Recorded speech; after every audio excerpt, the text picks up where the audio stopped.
Ja sitten Nissinen puhkaisee kenttää kolmospuolelta ja iskee Samuli Rannan kotipesään, näin lukemat 0-1. Ja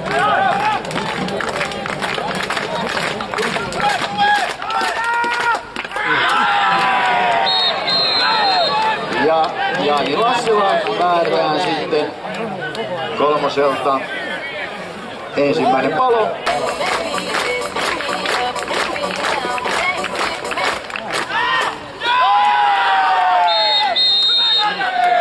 Ja näin syntyy sitten kolmas palo.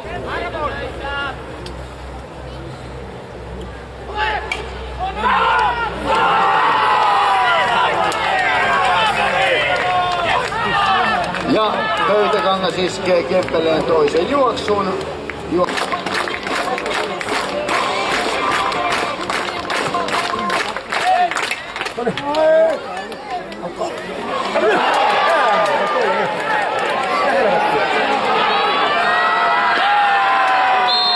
Kotipesään kolmas palo, näin Kempeleen Kiri voittaa tämän ensimmäisen jakson 0-2. Nyt 18 minuutin tauko ja sitten jatketaan toisella jaksolla.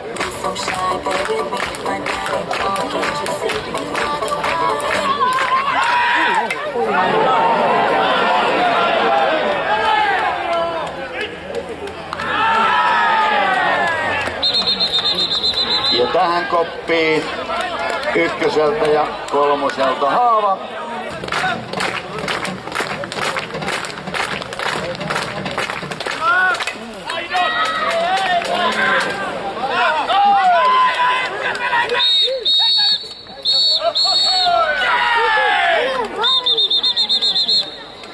Ja tästä tilanteessa syntyy sitten kaksi paloa, eli kotipesään ja myöskin sitten Marko Nykort tuossa on irti.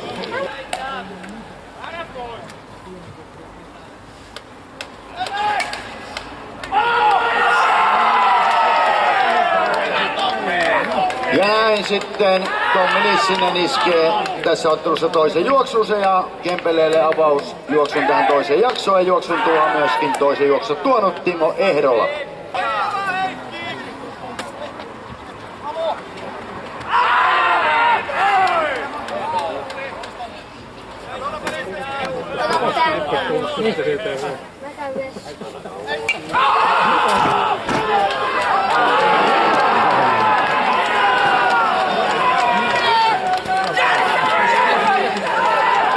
Ja Jyri Kyllönen puhkaisee sitten kentän takaa.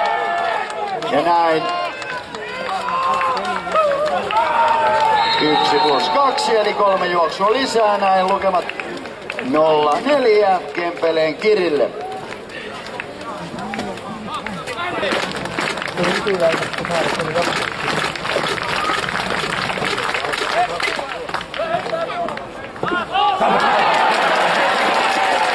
Ja Jussi Kivelä iskee kavennuksen 1-4. Takaa on alkanut.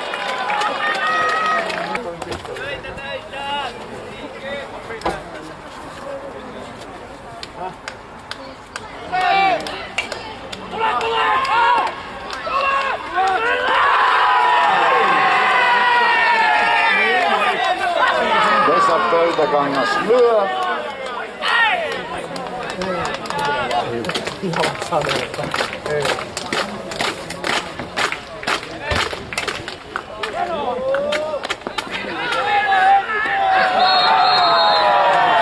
Ja kolmoselta syntyi kolmas palo, näin ottelu on päättynyt. Tämän ottelun voittanut Kempeleen Kiri lukemin 0-2 ja kaventaa näin ottelusarjan 2-1. Ja tänään sitten 3 juoksua lyönyt Jyri Kyllönen, Kempeleen ykköspalkittu.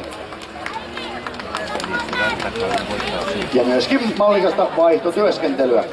Ja sitten Kaman ykköspalkittu mallikas vaihtotyöskentely tänään Henri Polkkinen.